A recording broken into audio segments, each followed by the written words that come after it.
speaking of your two guys, Mod and Kobe, what is it like having them back and going from, first year guys, at least in the system, to now the veterans and relied upon like they are? I think for me, it's makes it a lot easier, right? You got two veteran guys that played a ton of football, but they still have a hunger to get better, and I can challenge them like really hard. And our relationship has grown; we're a lot closer. I've been over my house a few more times, so like the relationship that we have, like we thrive off each other. Like they'll if I look flat coming into practice, they'll make sure they'll poke at me to get my juices of energy up, and it goes back and forth. But I think that's where the player-coach relationship, when you have a really good one, that makes it dynamic, right? Where they know like the expectation, because I don't even have to say it. When they walk on the field, they know how I want to see it, how I want it done, and they just know to do it. So now I can spend time focusing on the young guys, the new guys who don't know, who are trying to figure out left from right while they're running around the field. And but again, having them makes things a lot easier. What is that makeup of the room like, where you kind of have them? You've got your Brandon Miazona and Kilgore, that this will be their second year after playing last year, and obviously Zach and Book and Medlock coming in their first year here. Yeah, I think as far as like the makeup, again, like having the two guys at the top who've kind of done it like at a high level, and they still got room to improve. They're not done yet, but for a guy like Kilgore, who did play a ton last year, trying to take his next step, again, he has two fine examples in front of him. So when you look at the layers of the room and the new guys who just got here, who are trying to figure everything out, there's a middle example of guys who have played some and ready to take the next step, and there's guys who are kind of trying to finish strong in their career and go out on the right note. So having those examples in front of me, I think kind of it accelerates the process. Because not only I don't have to figure it all out, I can literally just look at the man in front of me, watch how he's practiced, watch how he plays, watch how he communicates, and like, okay, I got to go do that, right? That's what coach wants to see. That's why those two guys get to play, and I get to use them as an example. But I think Kilgore is kind of in between there. I think he's right on everyone's heels too. I won't be surprised how that's going to work out. It's a good problem for me to have, and then you start looking at the rest. Like Brandon played a lot of special teams last year, but again, he's finally falling in suit to be a linebacker, and he's more comfortable there, so he's going to accelerate. So it's a good situation, good room.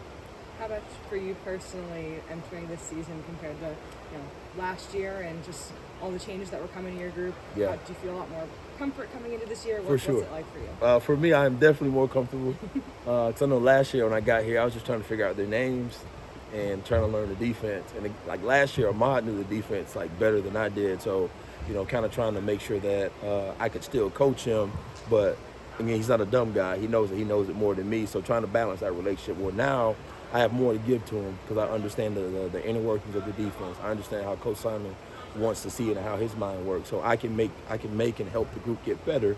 So I feel a lot better. I feel a lot more comfortable. And then they kind of go as I go. I have to set the tempo for the room, and they got to match my energy or exceed my energy. And for me, it's a lot more comfortable. It's a lot more relaxed. I'm having a lot more fun. What do you see on the defensive line in front of your guys, and how much that helps your group? It helps tremendously. I smile often when I see those guys.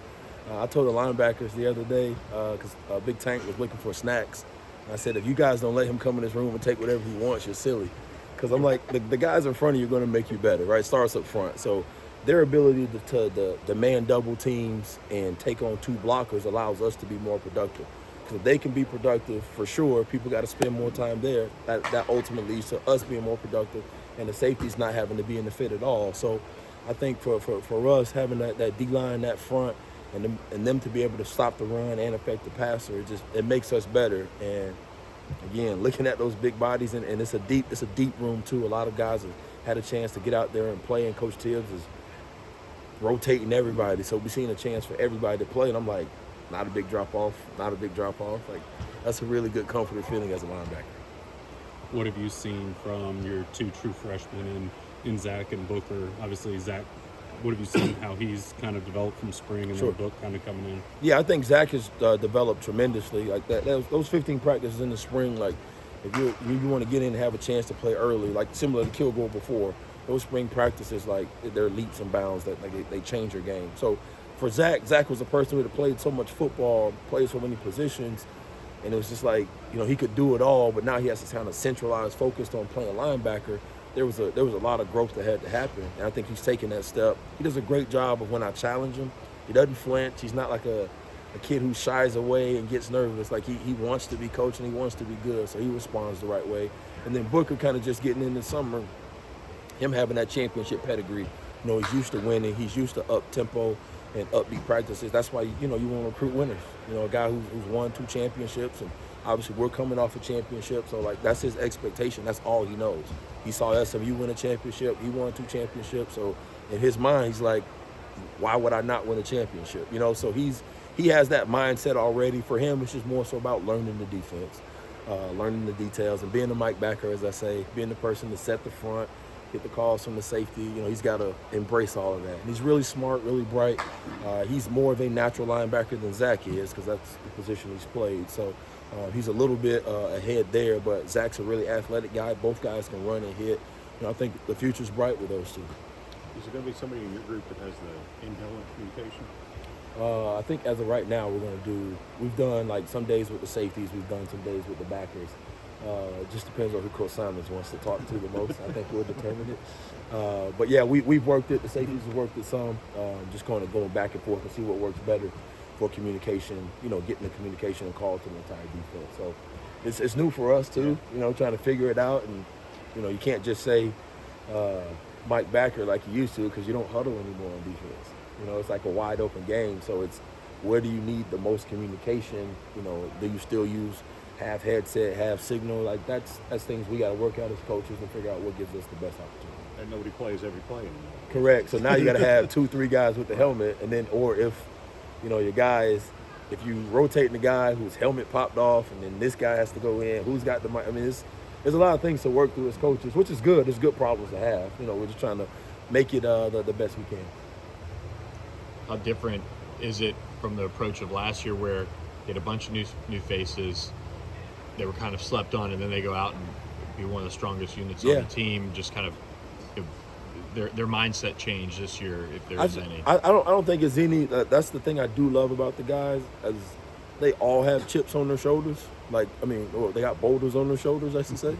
Because, you know, you heard Kobe mention it today. He mentioned his size, and going into last year, we were an unknown group that no one knew anything about, and, you know, didn't think we were probably going to be the weak link of the defense. And I think our guys heard that, and their makeup did not allow them to do that. So they're still made up that way, in the sense they're not gonna change over the night because they've had some success. They don't pay attention to outside noise. I love showing up and coaching them every day because they just want football. Like, they want to get here to this grass, they want the ball to get put down, they want it snapped. They'll take every rep if they can. Like, regardless of the success they had last season, that's just who they are. My guys are just fighting for reps, fighting to practice, fighting to play, because they love the game.